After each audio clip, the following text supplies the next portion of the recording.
RCB ಕಾಲ್ತುಳಿತ ಕೇಸ್ಗೆ ಸಂಬಂಧಪಟ್ಟಂತೆ ಕಾಂಗ್ರೆಸ್ ಸರ್ಕಾರದ ವಿರುದ್ಧ ಬಿಜೆಪಿ ಸಮರ ಸಾರ್ತಾ ಇರುವಂಥದ್ದು. ಪೊಲೀಸರ ಮೇಲಿನ ಕ್ರಮಕ್ಕೆ ಬಿಜೆಪಿ ನಾಯಕರು ಕಿಡಿಕಾರ್ತಾ ಇದ್ದಾರೆ. ಈ ಕುರಿತಾಗಿ ನಾಳೆ ಫ್ರೀಡಂ ಪಾರ್ಕ್ನಲ್ಲಿ ಬೃಹತ್ ಪ್ರತಿಭಟನೆಯನ್ನ ಆಯೋಜಿಸಿದ್ದಾರೆ.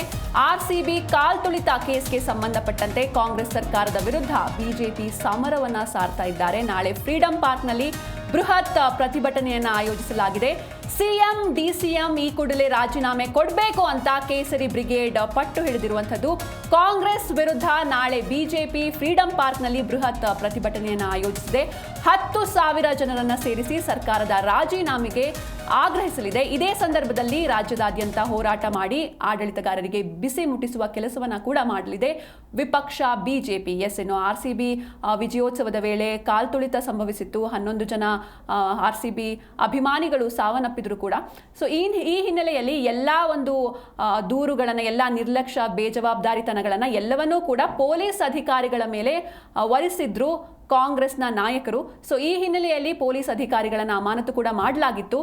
ಇದು ಸರಿಯಲ್ಲ ಅಂತ ಬಿಜೆಪಿ ನಾಯಕರು ಕಾಂಗ್ರೆಸ್ ವಿರುದ್ಧ ಸಮರವನ್ನ ಸಾರ್ತಿದ್ದಾರೆ. ಈ ಹಿನ್ನೆಲೆಯಲ್ಲಿ ನಾಳೆ ಫ್ರೀಡಂ ಪಾರ್ಕ್ನಲ್ಲಿ ಬೃಹತ್ ಪ್ರತಿಭಟನೆಯನ್ನು ಕೂಡ ಆಯೋಜಿಸಲಾಗಿದೆ. ಈ ಕುರಿತಂತೆ ಹೆಚ್ಚಿನ ಮಾಹಿತಿಯನ್ನು ನೀಡ್ತಾರೆ ನಮ್ಮ ಪ್ರತಿನಿಧಿ ಜನಾರ್ದನ್ ಹೆಬ್ಬಾರ್.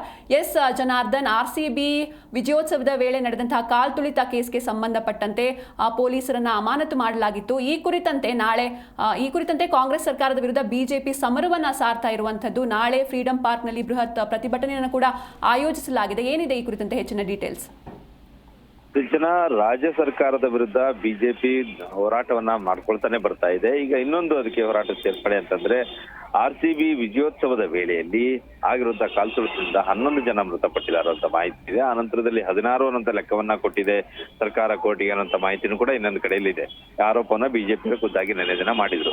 ಈಗ ಇದೆಲ್ಲದರ ವಿಚಾರವಾಗಿ ರಾಜ್ಯ ಸರ್ಕಾರ ನೇರವಾಗಿ ಹೊಣೆಯನ್ನ ಹೊತ್ಕೋಬೇಕು. ಮುಖ್ಯಮಂತ್ರಿಗಳು, ಉಪಮುಖ್ಯಮಂತ್ರಿಗಳು ಮತ್ತೆ ಗೃಹ ಸಚಿವರು ಇವರೇ ಇದಕ್ಕೆ ಹೊಣೆಗಾರರಾಗ್ತಾರೆ. ಮೊದಲು ಇವರ ತಲೆದಂಡ ಆಗ್ಬೇಕು, ಇವರು ರಾಜೀನಾಮೆಯನ್ನ ಕೊಡಬೇಕು, ಆನಂತರದಲ್ಲಿ ಪೊಲೀಸರು ಇನ್ನೊಬ್ಬರ ಬಗ್ಗೆ ಕ್ರಮ ವಹಿಸೋದ್ರ ಬಗ್ಗೆ ಯೋಚನೆಯನ್ನ ಮಾಡಬೇಕು ಅನ್ನೋಂತ ಆಗ್ರಹವನ್ನ ಬಿಜೆಪಿ ಮಾಡ್ತಾ ಇದೆ. ಈಗಾಗಲೇ ಸಾಕಷ್ಟು ಬಾರಿ ಈ ವಿಚಾರವಾಗಿ ಬಿಜೆಪಿ ಆಕ್ರೋಶವನ್ನು ಹೊರಹಾಕಿದೆ, ರಾಜೀನಾಮೆಗೂ ಕೂಡ ಆಗ್ರಹಿಸಿದೆ. ಅಲ್ಲದೆ ಆ ಸಂದರ್ಭದಲ್ಲಿ ಕಾಲ್ತುಳಿತ ಆಗಿದೆ, ಅದರಿಂದ ಮೃತಪಟ್ಟಿದ್ದಾರೆ ಕೆಲವರು ಅನ್ನೋಂಥ ವಿಚಾರ ತಿಳಿದಾಗಿಯೂ ಸಹಿತ ಉಪಮುಖ್ಯಮಂತ್ರಿ ಡಿ.ಕೆ. ಶಿವಕುಮಾರ್ ಅವರು ಮೈದಾನದ ಒಳಗಡೆ ಹೋಗಿ ಸಂಭ್ರಮಾಚರಣೆಯಲ್ಲಿ ಭಾಗಿಯಾಗ್ತಾರೆ.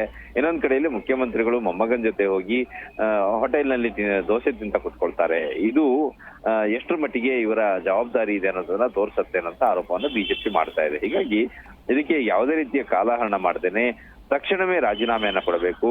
ಈ ವಿಚಾರವನ್ನ ಮರೆಮಾಚೋದಕ್ಕೋಸ್ಕರ ಜಾತಿ ಜನಗಣತಿಯೋ ಇನ್ನೊಂದು ವಿಚಾರವನ್ನು ಹೊರಗಡೆ ಸುದ್ದಿಯಾಗಿ ತೇಲ್ಬಿಟ್ಟು ಈ ಕಾಲ್ತುಳಿತದಿಂದ ಮೃತಪಟ್ಟವರ ವಿಚಾರದಲ್ಲಿ ಸರ್ಕಾರದ ತಪ್ಪನ್ನ ಮುಚ್ಚಿಕೊಳ್ಳಲಿಕ್ಕೆ ಸಾಧ್ಯ ಇಲ್ಲ. ಆ ರೀತಿಯಲ್ಲಿ ದಿಕ್ಕು ತಪ್ಪಿಸುವಂತ ಕೆಲಸ ಮಾಡಿದ್ರು ಸಹಿತ ನಾವು ಒಪ್ಪೋದಿಲ್ಲ. ತಕ್ಷಣನೇ ರಾಜೀನಾಮೆಯನ್ನ ಕೊಡಿ, ನಂತರದಲ್ಲಿ ಉಳಿದ ತನಿಖೆ ಆಗಲಿ ಅನ್ನೋ ಆಗ್ರಹವನ್ನ ಬಿಜೆಪಿ ಮಾಡ್ತಾ ಇದೆ. ಈ ವಿಚಾರವಾಗಿ ನಾಳೆ ದಿನ ಬೆಂಗಳೂರಿನ ಫ್ರೀಡಂ ಪಾರ್ಕ್ ನಲ್ಲಿ ಬೃಹತ್ ಆಗಿ ಪ್ರತಿಭಟನೆಯನ್ನ ಮಾಡೋದಕ್ಕೆ ತೀರ್ಮಾನವನ್ನ ಮಾಡಿಕೊಂಡಿದೆ. ಶಾಸಕ ಕೆ ಗೋಪಾಲಯ್ಯ ಅವರು ಈಗಾಗಲೇ ಅದಕ್ಕೆ ಸಂಬಂಧಪಟ್ಟಂಗೆ ಮಾಹಿತಿಯನ್ನು ಕೂಡ ನೀಡಿದ್ದಾರೆ.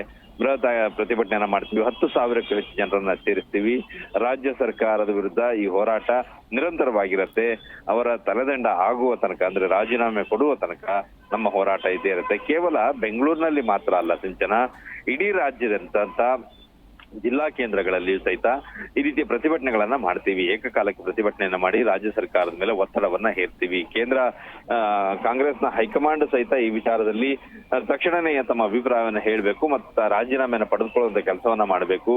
ರಾಹುಲ್ ಗಾಂಧಿ ಅವರು ಉಳಿದಂತ ವಿಚಾರದಲ್ಲಿ ಏನೇ ಇದ್ರು ತಕ್ಷಣ ಅದಕ್ಕೆ ಮಧ್ಯಪ್ರವೇಶವನ್ನ ಮಾಡ್ತಿದ್ರು, ಆದ್ರೆ ಈಗ ಅಂತ ಕೆಲಸವನ್ನ ಮಾಡ್ತಾ ಇಲ್ಲ. ಹಾಗಾಗಿ ಅವರು ಕೂಡ ಜವಾಬ್ದಾರಿಯನ್ನ ತೆಗೆದುಕೊಳ್ಬೇಕು ಅಂತ ಆಗ್ರಹವನ್ನ ಮಾಡಿ ಬಿಜೆಪಿ ನಾಳೆ ದಿನ ಪ್ರತಿಭಟನೆಯನ್ನ ಮಾಡ್ಲಿಕ್ಕಿದೆ. ಸಿಂಚನ, ಥ್ಯಾಂಕ್ ಯು ಜನಾರ್ದನ್ ನಿಮ್ಮೆಲ್ಲ ಡೀಟೇಲ್ಸ್ಗಾಗಿ.